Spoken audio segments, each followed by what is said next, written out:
ಎಲ್ರಿಗೂ ನಮಸ್ಕಾರ. ಪ್ರೇಮನು TV Kannada YouTube ಚಾನಲ್ಗೆ ನಿಮ್ಮೆಲ್ರಿಗೂ ಕೂಡ ಸ್ವಾಗತ. ಸ್ನೇಹಿತರೆ, ಇವತ್ತಿನ ವಿಡಿಯೋದಲ್ಲಿ ಸೈಕಾಲಜಿ ಅಂದರೆ ಶೈಕ್ಷಣಿಕ ಮನೋವಿಜ್ಞಾನಕ್ಕೆ ಸಂಬಂಧಪಟ್ಟ ಹಾಗೆ ಒಂದು ಮಾಡೆಲ್ ಕ್ವೆಶನ್ ಪೇಪರ್ನ ನಿಮಗೋಸ್ಕರ ತೊಗೊಂಡು ಬಂದಿದ್ದೀನಿ. ಸೊ ನಾವು ಮಾದರಿ ಪ್ರಶ್ನೆ ಪತ್ರಿಕೆಗಳನ್ನು ಅಂದರೆ ಹಳೆಯ ಪ್ರಶ್ನೆ ಪತ್ರಿಕೆಗಳನ್ನ ಬಿಡಿಸಿದಷ್ಟು ನಮಗೆ ಕ್ವೆಶನ್ ಪೇಪರ್ ಪ್ಯಾಟ್ರನ್ ಹೇಗಿರುತ್ತೆ, ಯಾವ ರೀತಿಯಾದಂತಹ ಪ್ರಶ್ನೆಗಳನ್ನು ಕೊಡ್ಬೋದು ಅನ್ನುವಂತಹ ಒಂದು ನಾಲೆಡ್ಜ್ ನಮಗೆ ಬರ್ತಾ ಹೋಗುತ್ತೆ. ಸೊ ಹಾಗಾಗಿ ನಾವು ಓದೋದ್ರ ಜೊತೆಗೆ ಹಳೆಯ ಪ್ರಶ್ನೆ ಪತ್ರಿಕೆಗಳನ್ನು ಬಿಡಿಸೋದು ಕೂಡ ತುಂಬಾ ಇಂಪಾರ್ಟೆಂಟ್ ಆಗುತ್ತೆ. ಸೊ ಇವತ್ತಿನ ವಿಡಿಯೋನ ಯಾರು ಕೂಡ ಮಿಸ್ ಮಾಡ್ಕೊಳ್ಳೋದಕ್ಕೆ ಹೋಗಬೇಡಿ. ಒಳ್ಳೊಳ್ಳೆ ಪ್ರಶ್ನೋತ್ತರಗಳನ್ನ ಒಂದು ವಿಡಿಯೋ ಒಳಗೊಂಡಿರುತ್ತೆ. ಸೊ ಯಾರೆಲ್ಲ ಈ ವಿಡಿಯೋನ ನೋಡ್ತಾ ಇದ್ದಾರೆ ಎಲ್ಲೂ ಕೂಡ ಸ್ಕಿಪ್ ಮಾಡಿದೆ ಪೂರ್ತಿ ವಿಡಿಯೋನ ನೋಡಿ. ಪ್ರತಿಯೊಂದು ಪ್ರಶ್ನೆಗೂ ಕೂಡ ವಿತ್ ಎಕ್ಸ್ಪ್ಲನೇಷನ್ ನಾನು ನಿಮಗೆ ಪ್ರೆಸೆಂಟ್ ಮಾಡ್ತಾ ಇದ್ದೀನಿ. ಸೊ ಹಾಗಾಗಿ ಜಾಸ್ತಿ ತಡ ಮಾಡೋದು ಬೇಡ, ಬನ್ನಿ ಆದಷ್ಟು ಬೇಗ ಇವತ್ತಿನ ವಿಡಿಯೋನ ಶುರು ಮಾಡೋಣ. ಅದಕ್ಕಿಂತ ಮುಂಚೆ ಯಾರೆಲ್ಲ ನನ್ನ ಚಾನಲ್ನ ಹೊಸದಾಗಿ ನೋಡ್ತಿದ್ದೀರಾ ಅಥವಾ ಯಾರಿನ್ನೂ ಸಬ್ಸ್ಕ್ರೈಬ್ ಮಾಡದೆ ನೋಡ್ತಾ ಇದ್ದೀರಾ, ದಯವಿಟ್ಟು ಸಬ್ಸ್ಕ್ರೈಬ್ ಮಾಡ್ಕೊಂಡು ನೋಡಿ ಅಂತ ಹೇಳ್ತಾ, ಸೊ ಬನ್ನಿ ಜಾಸ್ತಿ ತಡ ಮಾಡೋದು ಬೇಡ, ಆದಷ್ಟು ಬೇಗ ಇವತ್ತಿನ ವಿಡಿಯೋದ ಮೊದಲನೇ ಪ್ರಶ್ನೆ ಏನಿದೆ ಅಂತ ನೋಡ್ಕೊಂಬರೋಣ. ಸ್ನೇಹಿತರೆ, ಮೊದಲನೇ ಪ್ರಶ್ನೆ ನೋಡಿ. ಇಲ್ಲಿ ಯಾವ ಪಂಥವು ಮನುಷ್ಯನ ವರ್ತನೆಯಲ್ಲಿ ನರವ್ಯೂಹವು ಪ್ರಮುಖ ಪಾತ್ರ ವಹಿಸುತ್ತದೆ ಎಂದು ಪ್ರತಿಪಾದಿಸಿದೆ ಅಂತ ಪ್ರಶ್ನೆ ಕೇಳಿದ್ದಾರೆ. ಸೊ ಪ್ರಶ್ನೆ ಇನ್ನೊಂದ್ಸಲ ಓದಿ ಹೇಳ್ತೀನಿ ನೋಡಿ. ಯಾವ ಒಂದು ಪಂಥ, ಯಾವ ಗುಂಪು ಮನುಷ್ಯನ ವರ್ತನೆಯಲ್ಲಿ, ಮನುಷ್ಯನ ಬಿಹೇವಿಯರಲ್ಲಿ ನರವ್ಯೂಹ ಇದು ಪ್ರಮುಖ ಪಾತ್ರ ವಹಿಸುತ್ತೆ ಅಂತ ಪ್ರತಿಪಾದನೆ ಮಾಡಿದ್ದಾರೆ, ಯಾವ ಪಂಥ ಅಂತ ಕೇಳಿರೋ ಅಂಥದ್ದು. ಸೊ ಇಲ್ಲಿ ನೋಡಿ, ಇಲ್ಲಿ ಆಯ್ಕೆಗಳೇನು ಕೊಟ್ಟಿದ್ದಾರೆ. ಚರ್ತನವಾದ, ಸಂರಚನಾವಾದ, ಗೆಸ್ಟಾಲ್ಟ್ ಪಂಥ, ಮನೋವಿಶ್ಲೇಷಣಾ ಪಂಥ ಅಂತ ಕೊಟ್ಟಿದ್ದಾರೆ. ಸೊ ಏನಿರ್ಬೋದು ಹಾಗಾದರೆ ಸರಿಯಾಗಿರುವಂತಹ ಉತ್ತರ ಇದಕ್ಕೆ ಅಂತ ನೀವು ಗೆಸ್ ಮಾಡಿದ್ದೀರಾ ಅಲ್ವಾ? ಎಸ್, ನಿಮ್ಮ ಒಂದು ಗೆಸ್ ಕರೆಕ್ಟ್ ಆಗಿದೆ. ಆಪ್ಷನ್ 2 ಸಂರಚನಾವಾದ ಅನ್ನೋದು ಸರಿಯಾದ ಉತ್ತರ ಆಗುತ್ತೆ. ಸ್ನೇಹಿತರೆ, ಸಂರಚನಾವಾದ ಅಂತಕ್ಕಂಥದ್ದು ಮಾನವನ ಮನಸ್ಸನ್ನು, ನಮ್ಮ ಒಂದು ಮನಸ್ಸು ಮತ್ತು ಅನುಭವವನ್ನು ಬೇರೆ ಬೇರೆ ಅಂಶಗಳಾಗಿ ವಿಭಜಿಸಿ ಅಧ್ಯಯನ ಮಾಡ್ತಕ್ಕಂತಹ ಒಂದು ಪಂಥ ಆಗಿರುತ್ತೆ ಒಂದು ಸಂರಚನಾವಾದ ಅಥವಾ ಸಂರಚನಾ ಪಂಥ. ಸೊ ಈ ಒಂದು ಪಂಥದಲ್ಲಿ ನರವ್ಯೂಹ, ನರಜಾಲ ಅಂತ ಏನು ಹೇಳ್ತೀವಿ, ನರ್ವಸ್ ಸಿಸ್ಟಮ್ ಬಹಳನೇ ಪ್ರಮುಖವಾಗಿರುತ್ತೆ. ಯಾಕೆ ಅಂತ ಹೇಳಿದ್ರೆ, ಮನುಷ್ಯನ ಚಿಂತನೆ ಆಗಿರಬಹುದು, ಭಾವನೆ ಆಗಿರಬಹುದು ಮತ್ತು ಅನುಭವಗಳನ್ನು ಅರ್ಥ ಮಾಡ್ಕೊಳ್ಳೋದಕ್ಕೆ ನರಗಳ ಕ್ರಿಯೆಗಳನ್ನು ಅಧ್ಯಯನ ಮಾಡಲಾಗುತ್ತೆ. ಅಂದರೆ ನರವ್ಯೂಹದ ಸಹಾಯದಿಂದನೇ, ನರವ್ಯೂಹದ ಸಹಾಯವನ್ನು ಪಡ್ಕೊಂಡೆ ಈ ಒಂದು ಈ ಒಂದು ಪಂಥ ವರ್ತನೆಗೆ ಕಾರಣವಾಗಿರ್ತಕ್ಕಂತಹ ಒಳಗಿನ ಕ್ರಿಯೆಗಳನ್ನು ವಿವರಿಸುತ್ತೆ. ಸೊ ಹಾಗಾಗಿ ಮನುಷ್ಯನ ವರ್ತನೆಯಲ್ಲಿ ನರವ್ಯೂಹವು ಕೂಡ ಪ್ರಮುಖ ಪಾತ್ರ ಅಂತ ಹೇಳಿ ಪ್ರತಿಪಾದನೆ ಮಾಡಿದಂತಹ ಒಂದು ಪಂಥ ಸಂರಚನಾವಾದ ಪಂಥವಾಗಿರುತ್ತೆ. ಇನ್ನು ಎರಡನೇ ಒಂದು ಪ್ರಶ್ನೆ ನೋಡಿ. ಇಲ್ಲಿ ಎರಡನೇ ಪ್ರಶ್ನೆ ಏನು ಕೊಟ್ಟಿದ್ದಾರೆ, ಸೋಲ್ ಅನ್ನುವಂತಹ ಪದ ಏನಿದೆ ಗ್ರೀಕ್ನ ಯಾವ ಪದದಿಂದ ಉತ್ಪತ್ತಿ ಪಡೆದಿದೆ ಅಂತಕ್ಕಂಥದ್ದು ಪ್ರಶ್ನೆ ಆಗಿರುತ್ತೆ. ಸೋಲ್ ಅನ್ನುವಂತಹ ಒಂದು ವರ್ಡ್ ಪದ ಗ್ರೀಕ್ನ ಯಾವ ಭಾಷೆಯಿಂದ ಅಥವಾ ಯಾವ ಪದದಿಂದ ಬಂದಿದೆ, ಗ್ರೀಕೇ ಒಂದು ಭಾಷೆ, ಗ್ರೀಕ್ನ ಈ ಒಂದು ಭಾಷೆ ಯಾವ ಪದದಿಂದ ಬಂದಿದೆ ಅಂತಕ್ಕಂಥದ್ದು ಪ್ರಶ್ನೆ. ಫೈನ್, ಇವಾಗ ನೋಡಿ ಇಲ್ಲಿ ಸೈಕೆ, ಸೋಲಸ್, ಸೊಸೈಟಿ ಯಾವುದು ಅಲ್ಲ ಅಂತ ಇದೆ. ಸೊ ಸರಿಯಾಗಿರುವಂತಹ ಆನ್ಸರ್ನ ನೀವು ಗೆಸ್ ಮಾಡಿದ್ದೀರಾ ಅಲ್ವಾ? ಎಸ್, ಸರಿಯಾದ ಉತ್ತರ ಬಂದು ಆಪ್ಷನ್ 1 ಸೈಕೆ. ಇದು ಸೋಲ್ ಅಂತಕ್ಕಂತಹ ಒಂದು ಪದ ಗ್ರೀಕ್ನ ಸೈಕೆ ಪದದಿಂದ ಬಂದಿರೋ ಅಂಥದ್ದು. ಸೊ ಇಲ್ಲಿ ಸೋಲ್ ಅಂತಂದ್ರೆ, ಅದು ಸೈಕೆ ಅಂತಂದರೆ ಏನು, ಆತ್ಮ ಅಥವಾ ಚಿತ್ತ ಅಂತಕ್ಕಂತಹ ಒಂದು ಪದವನ್ನು ಸೂಚಿಸುತ್ತೆ. ಸೋಲ್ ಅಥವಾ ಆತ್ಮ ಅನ್ನುವಂತಹ ಪದವನ್ನು ವ್ಯಕ್ತಪಡಿಸುವಂತಹ ಗ್ರೀಕ್ ಪದ ಸೈಕೆ ಆಗಿರುವಂಥದ್ದು. ಸೊ ಈ ಒಂದು ಪದವು ಗ್ರೀಕ್ನಲ್ಲಿ ಆತ್ಮ, ಚಿತ್ತ ಅಥವಾ ಜೀವಶಕ್ತಿ ಅನ್ನುವಂತಹ ಒಂದು ಅರ್ಥವನ್ನು ಹೊಂದಿರುವಂಥದ್ದು. ಸೊ ಈ ಸೋಲಸ್ ಅಂದರೆ ಏನು ಹಾಗಾದರೆ? ಎರಡನೇ ಆಯ್ಕೆ ನೋಡಿ, ಸೋಲಸ್ ಅಂತಕ್ಕಂಥದ್ದು ಒಂದು ಲ್ಯಾಟಿನ್ ಪದ ಆಗಿರುತ್ತೆ. ಸೊ ಸೋಲಸ್ ಅಂತಂದರೆ ಒಂಟಿ ಅಥವಾ ಏಕಾಂಗಿ ಅಂತಕ್ಕಂತಹ ಒಂದು ಅರ್ಥವನ್ನು ಕೊಡುತ್ತೆ. ಸೋಲಸ್ ಅಂತಂದರೆ ಲ್ಯಾಟಿನ್ ಪದ ಆಗಿರುತ್ತೆ, ಇದು ಒಂಟಿ ಅಥವಾ ಏಕಾಂಗಿ ಅನ್ನುವಂತಹ ಒಂದು ಅರ್ಥ ಆಗಿರುತ್ತೆ. ಇನ್ನು ಸೊಸೈಟಿ ಅಂತಂದರೆ ನಿಮಗೆ ಗೊತ್ತು, ಇದು ಕೂಡ ಲ್ಯಾಟಿನ್ ವರ್ಡ್ ಆಗಿರುತ್ತೆ, ಸಮಾಜ ಅಥವಾ ಸಂಘ ಅಂತಕ್ಕಂತಹ ಒಂದು ಅರ್ಥವನ್ನು ಒಳಗೊಂಡಿದೆ ಅಂತಕ್ಕಂಥದ್ದು. ಇನ್ನು ಮೂರನೇ ಒಂದು ಪ್ರಶ್ನೆ ನೋಡಿ. ಇಲ್ಲಿ ಮೂರನೇ ಪ್ರಶ್ನೆ ಏನು ಕೊಟ್ಟಿದ್ದಾರೆ ನೋಡಿ. ಇಲ್ಲಿ ಈ ಕೆಳಗಿನವರಲ್ಲಿ ಯಾರನ್ನ ಮನೋವಿಜ್ಞಾನದ ಪಿತಾಮಹ ಎಂದು ಭಾವಿಸಲಾಗಿದೆ ಅನ್ನೋದು ಪ್ರಶ್ನೆ. ಸೊ ಯಾರನ್ನ ಮನೋವಿಜ್ಞಾನದ ಪಿತಾಮಹ ಅಂತ ಕರೀತಾರೆ ಹಾಗಾದರೆ ನೋಡಿ. ಇಲ್ಲಿ William Wundt, Sigmund Freud, J B. Watson, Carl Jung ಅಂತ ಇದೆ.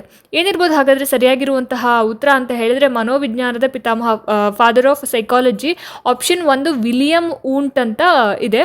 ಸೊ ಸರಿಯಾಗಿರುವಂತಹ ಉತ್ತರ William Wundt. So William Wundt ಬಗ್ಗೆ ಹೇಳಬೇಕಂದ್ರೆ ಅವರು 1879 ಜರ್ಮನಿಯ ಲೈಪ್ಸಿಕ್ ಅಂತಕ್ಕಂತಹ ವಿಶ್ವವಿದ್ಯಾಲಯದಲ್ಲಿ ಪ್ರಥಮ ಮನೋವಿಜ್ಞಾನ ಪ್ರಯೋಗಾಲಯವನ್ನು ಸ್ಥಾಪನೆ ಮಾಡ್ತಾರೆ.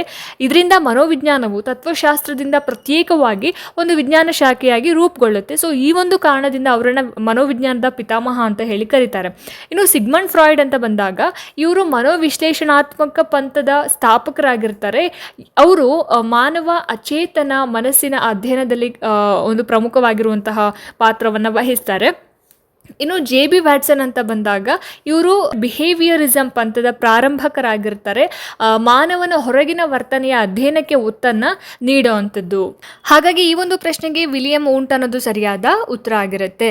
ಇನ್ನು 4ನೇ ಒಂದು ಪ್ರಶ್ನೆ ನೋಡಿ ಇಲ್ಲಿ, ಜಾನ್ ಡೂಯಿ ಯಾವ ಪಂಥಕ್ಕೆ ಸೇರಿದ ಮನೋವಿಜ್ಞಾನಿಯಾಗಿದ್ದಾರೆ ಅನ್ನೋದು ಪ್ರಶ್ನೆ ಕೇಳಿದ್ದಾರೆ. ಸೊ ಜಾನ್ ಡೂಯಿ ಅವರು ಯಾವ ಪಂಥಕ್ಕೆ ಸೇರಿದ್ದಾರೆ ಅನ್ನೋದು. ಸೊ ನೋಡಿ ಇಲ್ಲಿ ಆಯ್ಕೆಗಳು ಗೆಸ್ಟಾಲ್ಟ್, ಕಾರ್ಯಾತ್ಮಕ ಸಿದ್ಧಾಂತ, ವರ್ತನವಾದಿ ಹಾಗೆ ಸಂರಚನಾವಾದ ಅಂತ 4 ಆಯ್ಕೆಗಳನ್ನ ಕೊಟ್ಟಿದ್ದಾರೆ. ಸೊ ಈ ಒಂದು ಪ್ರಶ್ನೆಗೆ ಸರಿಯಾಗಿರುವಂತಹ ಉತ್ತರ ಏನಪ್ಪ ಅಂತ ಹೇಳಿದರೆ ಆಪ್ಷನ್ 2 ಕಾರ್ಯಾತ್ಮಕ ಸಿದ್ಧಾಂತ. ಜಾನ್ ಡೂಯಿ ಅವರು ಕಾರ್ಯಾತ್ಮಕ ಸಿದ್ಧಾಂತ ಅನ್ನುವಂತಹ ಒಂದು ಪಂಥಕ್ಕೆ ಸೇರಿದಂತಹ ಮನೋವಿಜ್ಞಾನಿಯಾಗಿರ್ತಾರೆ. ಸೊ ಜಾನ್ ಡೂಯಿ ಅವರ ಬಗ್ಗೆ ಹೇಳಬೇಕಂದ್ರೆ ಅಮೇರಿಕಾದ ಪ್ರಸಿದ್ಧ ಶಿಕ್ಷಣ ತಜ್ಞ ಹಾಗೆ ತತ್ವಜ್ಞರು, ಮನೋವಿಜ್ಞಾನಿಗಳಾಗಿರುವಂಥದ್ದು ಜಾನ್ ಡೂಯಿ ಅವರು ಕಾರ್ಯಾತ್ಮಕ ಸಿದ್ಧಾಂತ ಪಂಥಕ್ಕೆ ಸೇರಿರ್ತಾರೆ. ಈ ಒಂದು ಪಂಥ ಏನಿದೆ ಮನಸ್ಸಿನ ಕ್ರಿಯೆಗಳ ಉದ್ದೇಶ ಹಾಗೆ ಪರಿಸರದ ಜೊತೆಗೆ ಇರುವಂತಹ ಒಂದು ಸಂಬಂಧವನ್ನು ಅಧ್ಯಯನ ಮಾಡುತ್ತೆ ಕಾರ್ಯಾತ್ಮಕ ಸಿದ್ಧಾಂತ. ಸೊ ಜಾನ್ ಡೂಯಿ ಅವರ ಅಭಿಪ್ರಾಯದಲ್ಲಿ ಶಿಕ್ಷಣ ಅಂತಕ್ಕಂಥದ್ದು ಕ್ರಿಯಾತ್ಮಕವಾಗಿರಬೇಕು, ಜೊತೆಗೆ ವಿದ್ಯಾರ್ಥಿಯ ಅನುಭವದ ಮೇಲೆ ಆಧಾರಿತವಾಗಿರಬೇಕು. ಸೊ ಹಾಗಾಗಿ ಅವರು ಲರ್ನಿಂಗ್ ಬೈ ಡೂಯಿಂಗ್ ಅನ್ನುವಂತಹ ಒಂದು ತತ್ವವನ್ನು ಕೂಡ ಒತ್ತಿ ಹೇಳ್ತಾರೆ ಜಾನ್ ಡೂಯಿ ಅವರು. ಸೊ ಇನ್ನು ಗೆಸ್ಟಾಲ್ಟ್ ಅಂತ ಮೊದಲನೇ ಆಯ್ಕೆ ನೋಡಿ, ಗೆಸ್ಟಾಲ್ಟ್ ಅಂತ ಬಂದಾಗ ಒಟ್ಟು ರೂಪ ಅಥವಾ ಮಾದರಿಗಳ ಮನೋವಿಜ್ಞಾನ, ಮುಖ್ಯವಾಗಿ ಜರ್ಮನಿಯ ಪಂಥದವರಾಗಿರ್ತಾರೆ. ಇನ್ನು ವರ್ತನವಾದಿ ಬಿಹೇವಿಯರಿಸಮ್ ಅಂತ ಬಂದಾಗ ಮಾನವನ ಹೊರಗಿನ ವರ್ತನೆಗೆ ಒತ್ತು ನೀಡ್ತಕ್ಕಂತಹ ಒಂದು ಪಂಥವಾಗಿರುತ್ತೆ ವರ್ತನವಾದಿ ಪಂಥ. ಸೊ ಇಲ್ಲಿ ಜೆ ಬಿ ವ್ಯಾಟ್ಸನ್ ಮತ್ತು ಬಿಹೇವಿಯರ್ ಪಠ್ಯದಲ್ಲಿ ಇವರ ಒಂದು ಹೆಸರು ಇರುವಂಥದ್ದು. ಇನ್ನು ಸಂರಚನಾವಾದಿ ಅಂತ ಬಂದಾಗ ಮನಸ್ಸಿನ ರಚನೆಗಳನ್ನು ವಿಶ್ಲೇಷಿಸುವಂತಹ ಒಂದು ಪಂಥ ಆಗಿರುತ್ತೆ. ವಿಲಿಯಂ ಊಂಟ್ ಈ ಒಂದು ಪಂಥದಲ್ಲಿ ಬರ್ತಕ್ಕಂತಹ ಪ್ರಮುಖ ತಜ್ಞರು ಅಂತ ಹೇಳ್ಬೋದು. ಸೊ ಹಾಗಾಗಿ ಜಾನ್ ಡೂಯಿ ಅಂತ ಬಂದಾಗ ಕಾರ್ಯಾತ್ಮಕ ಸಿದ್ಧಾಂತ ಅನ್ನೋದು ಇನ್ನೂ ಸರಿಯಾಗಿರುವಂತಹ ಆನ್ಸರ್ ಆಗಿರುತ್ತೆ. 5ನೇ ಒಂದು ಪ್ರಶ್ನೆ ನೋಡಿ, ಕಲಿಕೆಯ ವಕ್ರರೇಖೆಯಲ್ಲಿ ಸಮತಲ ಹಂತ ಸೂಚಿಸುವುದು ಡ್ಯಾಶ್ ಅಂತ ಕೇಳಿದ್ದಾರೆ.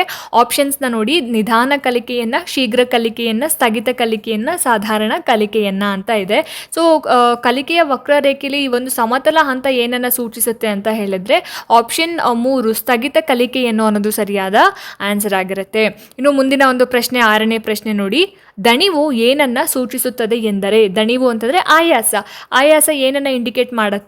ಆಪ್ಷನ್ 1 ನೋಡಿ, ದೈಹಿಕ ಶಕ್ತಿಯ ಕ್ಷೀಣತೆಯನ್ನು, ಮಾನಸಿಕ ಆಯಾಸವನ್ನು, ಆಸಕ್ತಿ ಕೊರತೆಯನ್ನು, ಅಭಿಪ್ರೇರಣೆಯ ಕೊರತೆಯನ್ನು ಅಂತ ಇದೆ. ಸೊ ನೀವು ಗೆಸ್ ಮಾಡಿದ್ರಿ ಅಲ್ವಾ, ದಣಿವು ಏನನ್ನು ಸೂಚಿಸುತ್ತೆ, ಏನನ್ನು ಇಂಡಿಕೇಟ್ ಮಾಡುತ್ತೆ? ಆಯಾಸ, ಟಯರ್ಡ್ನೆಸ್ ಅಂತಕ್ಕಂಥದ್ದು. ಎಸ್, ಆಪ್ಷನ್ 2 ಮಾನಸಿಕ ಆಯಾಸವನ್ನು ಅದು ಇಂಡಿಕೇಟ್ ಮಾಡೋ ಅಂಥದ್ದು ದಣಿವು. ಸೊ ಹಾಗಾಗಿ ಆಪ್ಷನ್ 2 ಸರಿಯಾದ ಉತ್ತರ ಆಗಿರುತ್ತೆ. ಇನ್ನು ಮುಂದಿನ ಒಂದು ಪ್ರಶ್ನೆ 7ನೇ ಪ್ರಶ್ನೆ ನೋಡಿ, ಅಂತಿಮ ಪರೀಕ್ಷೆಯ ಅಂಕಗಳು ಯಾವುದನ್ನು ಸೂಚಿಸುತ್ತದೆ? ಅಂತಿಮ ಪರೀಕ್ಷೆ ಅಂದರೆ ಫೈನಲ್ ಎಕ್ಸಾಮ್, 6ನೇ ತರಗತಿಯ ಫೈನಲ್ ಎಕ್ಸಾಮ್ ನಾವು ಏನು ಮಾಡ್ತೀವಿ 7ನೇ ತರಗತಿಗೆ ಪ್ರಮೋಟ್ ಮಾಡೋದಕ್ಕೆ, ಆ ಒಂದು ಪರೀಕ್ಷೆಯ ಅಂಕಗಳು ಏನನ್ನು ಸೂಚಿಸುತ್ತದೆ ಅಂತ ಪ್ರಶ್ನೆ ಕೇಳಿದ್ದಾರೆ. ಆಯ್ಕೆಗಳನ್ನು ನೋಡೋದಾದರೆ ಸಾಧನೆ, ಸ್ಮರಣ ಸಾಮರ್ಥ್ಯ, ಬುದ್ಧಿವಂತಿಕೆ, ಸೃಜನಶೀಲತೆ ಅಂತ ಇದೆ. ನಿಮ್ಮ ಪ್ರಕಾರ ಏನಿರ್ಬೋದು ಹಾಗಾದರೆ ಸರಿಯಾದ ಉತ್ತರ? ಆಪ್ಷನ್ 1 ಸಾಧನೆ ಅನ್ನೋದು ಸರಿಯಾಗಿರುವಂತಹ ಆನ್ಸರ್ ಆಗಿರುತ್ತೆ.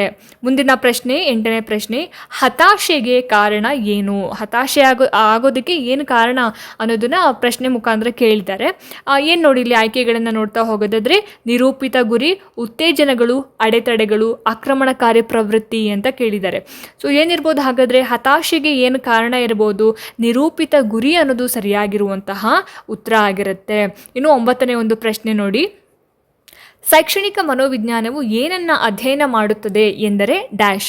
ಶೈಕ್ಷಣಿಕ ಮನೋವಿಜ್ಞಾನ, ಸೈಕಾಲಜಿ ಅಂತಕ್ಕಂಥದ್ದು ಏನನ್ನು ಅಧ್ಯಯನ ಮಾಡುತ್ತೆ? ಆಪ್ಷನ್ಸ್ ನೋಡೋದಾದರೆ ಆತ್ಮ, ಮನಸ್ಸು, ವರ್ತನೆ, ಪ್ರಜ್ಞೆ ಅನ್ನೋದು 4 ಆಯ್ಕೆಗಳನ್ನು ಕೊಟ್ಟು ಈ ಪ್ರಶ್ನೆಯನ್ನು ಕೇಳಿರೋದ್ರಿಂದ ಸರಿಯಾಗಿರುವಂತಹ ಉತ್ತರ ಏನು ಹಾಗಾದರೆ? ಎಸ್, ಆಪ್ಷನ್ 3 ವರ್ತನೆ ಅನ್ನೋದು ಸರಿಯಾಗಿರುವಂತಹ ಉತ್ತರ ಆಗಿರುತ್ತೆ. ಶೈಕ್ಷಣಿಕ ಮನೋವಿಜ್ಞಾನ ಅಂತಕ್ಕಂಥದ್ದು ವರ್ತನೆಯನ್ನು ಅಧ್ಯಯನ ಮಾಡುವಂತಹ ಒಂದು ಶಾಖೆಯಾಗಿರುತ್ತೆ. 10ನೇ ಒಂದು ಪ್ರಶ್ನೆ ನೋಡಿ, ಸಾಮಾನ್ಯ ಸಂಭಾವ್ಯ ರೇಖೆ ಇರುವಂತಹ ಆಕಾರ ಯಾವುದು ಅಂತ ಕೇಳಿದ್ದಾರೆ 10ನೇ ಪ್ರಶ್ನೆಗೆ. ಶಂಕಾಕಾರ, ಗೋಳಾಕಾರ, ಘಂಟಾಕಾರ, ಅಂಡಾಕಾರ ಅಂತ ಇದೆ. ಸಾಮಾನ್ಯ ಸಂಭಾವ್ಯ ರೇಖೆ ಇರುವಂತಹ ಒಂದು ಆಕಾರ ಅಂತ ಬಂದಾಗ ಎಸ್, ನಿಮ್ಮ ಆಯ್ಕೆ ಕರೆಕ್ಟ್ ಆಗಿತ್ತು. ಆಪ್ಷನ್ 3 ಘಂಟಾಕಾರ ಅನ್ನೋದು ಸರಿಯಾಗಿರುವಂತಹ ಉತ್ತರ ಆಗಿದೆ. ಇನ್ನು 11ನೇ ಒಂದು ಪ್ರಶ್ನೆ ನೋಡಿ, ಮಗುವಿನ ಮಾನಸಿಕ ಆರೋಗ್ಯದ ಮೇಲೆ ವ್ಯತಿರಿಕ್ತ ಪರಿಣಾಮವನ್ನು ಬೀರುವುದು ಯಾವುದು? ಮಗುವಿನ ಮೆಂಟಲ್ ಹೆಲ್ತ್ ಮೇಲೆ ವ್ಯತಿರಿಕ್ತ ಪರಿಣಾಮವನ್ನು ಬೀರುವಂಥದ್ದು ಯಾವುದು ಅಂತ ಪ್ರಶ್ನೆ ಕೇಳಿದ್ದಾರೆ. ಆಪ್ಷನ್ಸ್ ನೋಡಿ ಇಲ್ಲಿ: ಉಪದೇಶ ಮತ್ತು ಶಿಸ್ತು, ನಿಂದನೆ ಮತ್ತು ಶಿಕ್ಷೆ, ಅತಿ ಪ್ರೀತಿ ಮತ್ತು ಮಮತೆ, ಶಿಸ್ತು ಮತ್ತು ಶಿಕ್ಷೆ ಅಂತ ಆಯ್ಕೆಗಳನ್ನು ಕೊಟ್ಟಿದ್ದಾರೆ. ಸೊ ಸರಿಯಾಗಿರುವಂತಹ ಉತ್ತರ ಏನು ಹಾಗಾದರೆ ಆಪ್ಷನ್ 2, ನಿಂದನೆ ಮತ್ತು ಶಿಕ್ಷೆ. ನಿಂದನೆ ಮಾಡೋದು, ಮಕ್ಕಳಿಗೆ ಪದೇ ಪದೇ ಸಣ್ಣ ಪುಟ್ಟ ತಪ್ಪುಗಳಿಗೂ ಬಹಳ ಭಯಾನಕ ಶಿಕ್ಷೆ ಕೊಡೋದು, ಇದೆಲ್ಲವೂ ಕೂಡ ಏನಾಗುತ್ತೆ ಮಾನಸಿಕ ಆರೋಗ್ಯದ ಮೇಲೆ ಬಹಳನೇ ವ್ಯತಿರಿಕ್ತವಾದಂತಹ ಪರಿಣಾಮವನ್ನು ಬೀರೋದ್ರಿಂದ ಈ ಒಂದು ಪ್ರಶ್ನೆಗೆ ಇದು ಸರಿಯಾಗಿರುವಂತಹ ಉತ್ತರ ಆಗಿರುತ್ತೆ. ಇನ್ನು 12ನೇ ಒಂದು ಪ್ರಶ್ನೆ ನೋಡಿ ಸ್ನೇಹಿತರೆ: ಸಾಮಾನ್ಯವಾಗಿ ಗರಿಷ್ಠ ಸಾಧನೆಯಾಗಬೇಕಾದರೆ ಒತ್ತಡ ಮತ್ತು ಆತಂಕವು ಯಾವ ಮಟ್ಟದಲ್ಲಿ ಇರಬೇಕು, ಹೇಗಿರಬೇಕು ಅಂತ ಪ್ರಶ್ನೆ ಕೇಳಿದ್ದಾರೆ. ಸೊ ನೋಡಿ ಇಲ್ಲಿ: ಅತಿ ಹೆಚ್ಚಿರಬೇಕು, ಶೂನ್ಯವಾಗಿರಬೇಕು, ಸಾಧಾರಣವಾಗಿರಬೇಕು, ಅತಿ ಕಡಿಮೆ ಇರಬೇಕು. ಒತ್ತಡ ಮತ್ತು ಆತಂಕ ಅಂತಕ್ಕಂಥದ್ದು ನಾವು ಏನಾದರೂ ಉತ್ತುಂಗಕ್ಕೆ ಹೋಗಬೇಕು, ಒಳ್ಳೆ ಸಾಧನೆಯನ್ನು ಮಾಡಬೇಕು, ಏನೋ ಒಂದು ಅಚೀವ್ಮೆಂಟ್ ಮಾಡಬೇಕು ಅಂತಂದಾಗ ನಮಗೆ ಏನು ಫ್ರಸ್ಟ್ರೇಷನ್ ಆಗಿರ್ಬೋದು, ಹಾಗೆ ಸ್ಟ್ರೆಸ್ ಆಗಿರ್ಬೋದು, ಯಾವ ಲೆವೆಲಲ್ಲಿ ಇರಬೇಕು ಹಾಗಾದರೆ? Yes, option 3 ಸಾಧಾರಣವಾಗಿರಬೇಕು.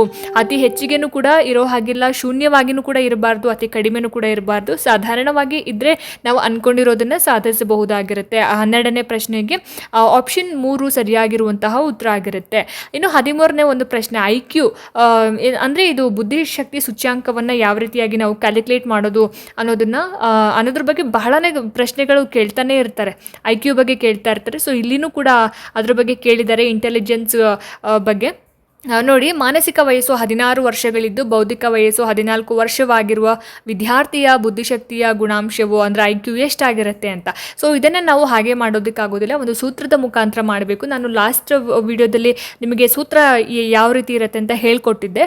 IQ ಅಂದರೆ ಬುದ್ಧಿಶಕ್ತಿ ಸೂಚ್ಯಾಂಕ ಈಕ್ವಲ್ಸ್ ಮಾನಸಿಕ ವಯಸ್ಸು ಡಿವೈಡೆಡ್ ಬೈ ವಾಸ್ತವಿಕ ವಯಸ್ಸು ಅಂತಂದರೆ ಇದು ವಾಸ್ತವಿಕ ವಯಸ್ಸು. ಇದಕ್ಕೆ ಇಂಗ್ಲೀಷ್ನಲ್ಲಿ ಏನು ಹೇಳ್ತಾರೆ, ಕ್ರೋನೋಲಾಜಿಕಲ್ ಏಜ್ ಅಂತ ಹೇಳ್ತಾರೆ. ಹಾಗೆಯೇ ಮಾನಸಿಕ ವಯಸ್ಸು ಮೆಂಟಲ್ ಏಜ್. ಸೊ ಇಲ್ಲಿ ಮಾನಸಿಕ ವಯಸ್ಸು ಮೆಂಟಲ್ ಏಜ್ ಬಂದ್ಬಿಟ್ಟು 16 ಕೊಟ್ಟಿದ್ದಾರೆ. ಹಾಗೆಯೇ ಕ್ರೋನೋಲಾಜಿಕಲ್ ಏಜ್ ವಾಸ್ತವಿಕ ಏಜ್ 14 ಕೊಟ್ಟಿದ್ದಾರೆ. ಸೊ ಇಂಟು 100 ಅಂತ ಹಾಕೊಳ್ಬೇಕಾಗುತ್ತೆ. ಮಾನಸಿಕ ವಯಸ್ಸು ಡಿವೈಡೆಡ್ ಬೈ ವಾಸ್ತವಿಕ ವಯಸ್ಸು ಇಂಟು 100 ಅಂತ ಬಂದಾಗ ನಮಗೆ ಎಷ್ಟು ಬರುತ್ತೆ ಆನ್ಸರು? 114 ಬರುತ್ತೆ. ಸೊ ಆಪ್ಷನ್ 2 ಇಲ್ಲಿ ಸರಿಯಾಗಿರುವಂತಹ ಉತ್ತರ ಆಗಿರುತ್ತೆ. ಸೊ ನೀವು ಇದನ್ನು ಲೆಕ್ಕವನ್ನು ಮಾಡಿ ನೋಡಿ, ನಾನು ನಿಮಗೆ ಸೂತ್ರ ಕೂಡ ಹೇಳಿದ್ದೀನಲ್ವಾ. ಈ ರೀತಿಯಂತಹ ಪ್ರಶ್ನೆ ಬಂದಾಗ ಇದೇ ಸೂತ್ರ. IQಗೆ ಸಂಬಂಧಪಟ್ಟ ಹಾಗೆ ಬುದ್ಧಿಶಕ್ತಿ ಸೂಚ್ಯಾಂಕಕ್ಕೆ ಸಂಬಂಧಪಟ್ಟ ಹಾಗೆ ಪ್ರಶ್ನೆಯನ್ನು ಕೇಳಿದರೆ ಈ ಫಾರ್ಮುಲಾವನ್ನು ನೀವು ನೆನಪಲ್ಲಿ ಇಟ್ಕೊಳ್ಳೇಬೇಕಾಗುತ್ತೆ. ಮಾನಸಿಕ ವಯಸ್ಸು ಡಿವೈಡೆಡ್ ಬೈ ವಾಸ್ತವಿಕ ವಯಸ್ಸು. ಮಾನಸಿಕ ವಯಸ್ಸು ಅಂತ ಇಂಗ್ಲೀಷ್ನಲ್ಲಿ ಮೆಂಟಲ್ ಏಜ್ ಅಂತ ಹೇಳಿ ಕರಿತೀವಿ. ವಾಸ್ತವಿಕ ವಯಸ್ಸು ಇಂಗ್ಲೀಷ್ನಲ್ಲಿ ಕ್ರೋನೋಲಾಜಿಕಲ್ ಏಜ್ ಅಂತ ಹೇಳಿ ಕರಿತೀವಿ. ಇಂಟು 100 ಅಂತ ಫಾರ್ಮುಲಾವನ್ನು ನೀವು ಹಾಕ್ಕೊಂಡು ಏನು ಲೆಕ್ಕವನ್ನು ನೀವು ಮಾಡಬೇಕಾಗುತ್ತೆ. ಸೊ ಆವಾಗ ನಿಮಗೆ ಫೈನಲ್ ಆಗಿ ಆನ್ಸರ್ ಬರುತ್ತೆ. ಸೊ ಇದಕ್ಕೆ 16 divided by 14 into 100 equals 114.28 answer ಬರುತ್ತೆ. ಆಯಿತಾ? ಲೆಕ್ಕ ಮಾಡಿ ನೋಡಿ. ನೆಕ್ಸ್ಟು 14ನೇ ಒಂದು ಪ್ರಶ್ನೆ ನೋಡಿ ಇಲ್ಲಿ: ಬುದ್ಧಿಶಕ್ತಿಯ ಬೆಳವಣಿಗೆಯ ಪ್ರಮಾಣವು ಅತ್ಯಂತ ವೇಗವಾಗಿರುವ ಹಂತ ಯಾವುದು ಅಂತ ಕೇಳಿದ್ದಾರೆ. ಶೈಶವಾವಸ್ಥೆ, ಪ್ರೌಢಾವಸ್ಥೆ, ಕಿಶೋರಾವಸ್ಥೆ, ಬಾಲ್ಯಾವಸ್ಥೆ ಅಂತ ಆಯ್ಕೆಗಳನ್ನು ಕೊಟ್ಟಿದ್ದಾರೆ. 14ನೇ ಪ್ರಶ್ನೆಗೆ ಆಯ್ಕೆಗಳನ್ನು ನೋಡಿದ್ದೀರಲ್ವ, ಸೊ ಉತ್ತರವನ್ನು ಗೆಸ್ ಮಾಡಿದ್ದೀರಲ್ವ. ನಿಮ್ಮ ಗೆಸ್ಸಿಂಗ್ ಕರೆಕ್ಟ್ ಆಗಿತ್ತು. ಆಪ್ಷನ್ 4 ಬಾಲ್ಯಾವಸ್ಥೆ ಅನ್ನೋದು ಸರಿಯಾಗಿರುವಂತಹ ಉತ್ತರ ಆಗಿರುತ್ತೆ. ಇನ್ನು ಸ್ನೇಹಿತರೆ, ಈ ಒಂದು ವಿಡಿಯೋದ ಕೊನೆಯ ಪ್ರಶ್ನೆ: ಪಾಪ್ಲೋವ್ನ ಪ್ರಯೋಗದಲ್ಲಿ ಗಂಟೆಯ ಶಬ್ದಕ್ಕೆ ನಾಯಿಯಿಂದ ಬರುವ ಒಂದು ಪ್ರತಿಕ್ರಿಯೆ ಯಾವುದಾಗಿರುತ್ತೆ ಅಂತ, ಯಾವ ರೀತಿಯಂತಹ ಒಂದು ಪ್ರತಿಕ್ರಿಯೆ ನಾಯಿಯಿಂದ ಬರುತ್ತೆ ಅಂತ ಪಾಪ್ಲೋವ್ನ ಒಂದು ಪ್ರಯೋಗದಲ್ಲಿ ನೋಡಿ. ಅಂತ ಪ್ರೇರಣೆ, ಸ್ವಾಭಾವಿಕ, ಅನುಬಂಧಿತ, ತತ್ಕ್ಷಣ ಅಂತ ಆಯ್ಕೆಗಳನ್ನು ಕೊಟ್ಟಿದ್ದಾರೆ. ಸೊ ಈ 4 ಆಯ್ಕೆಗಳಲ್ಲಿ ಸರಿಯಾಗಿರುವಂತಹ ಆಯ್ಕೆಯ ಉತ್ತರ ಏನು ಹಾಗಾದರೆ? ಎಸ್, ಆಪ್ಷನ್ 4 ತತ್ಕ್ಷಣ ಅನ್ನೋದು ಸರಿಯಾಗಿರುವಂತಹ ಉತ್ತರ ಆಗಿರುತ್ತೆ. ಸೊ 16, 17ನೇ ಪ್ರಶ್ನೆಗಳಿಗೆ ಸಂಬಂಧಪಟ್ಟ ಹಾಗೆ ಮುಂದಿನ ವಿಡಿಯೋದಲ್ಲಿ ನಾನು ಸಾಲ್ವ್ ಮಾಡುವಂತಹ ಪ್ರಯತ್ನವನ್ನು ಮಾಡ್ತೀನಿ. ಸೊ ಈ ವಿಡಿಯೋ ನಿಮಗೆ ಅನುಕೂಲ ಆಗಿದೆ, ಇಷ್ಟ ಆಗಿದೆ ಅಂತ ಭಾವಿಸ್ತೀನಿ. ಇಷ್ಟ ಆಯಿತು ಅಂತಂದರೆ ದಯವಿಟ್ಟು ಲೈಕ್ ಮಾಡಿ, ಶೇರ್ ಮಾಡಿ. ಹಾಗೆ ನಿಮ್ಮ ಅನಿಸಿಕೆ ಅಭಿಪ್ರಾಯಗಳು ಏನೇ ಇದ್ರೂ ಕೂಡ ನನಗೆ ಕಾಮೆಂಟ್ ಸೆಕ್ಷನಲ್ಲಿ ತಿಳಿಸಿ ಅಂತ ಹೇಳ್ತಾ, ಇದೇ ರೀತಿ ಹೆಚ್ಚಿನ ವೀಡಿಯೋಸ್ಗಳಿಗೋಸ್ಕರ ನಿರಂತರವಾಗಿ ನನ್ನ ಚಾನಲನ್ನು ನೋಡ್ತಾ ಇರಿ. ಮುಂದಿನ ವೀಡಿಯೋಸ್ಗಳಲ್ಲಿ ನಾನು ನಿಮಗೆ ಸಿಗ್ತೀನಿ. ಅಲ್ಲಿ ತನಕ ಎಲ್ರಿಗೂ ನಮಸ್ಕಾರ.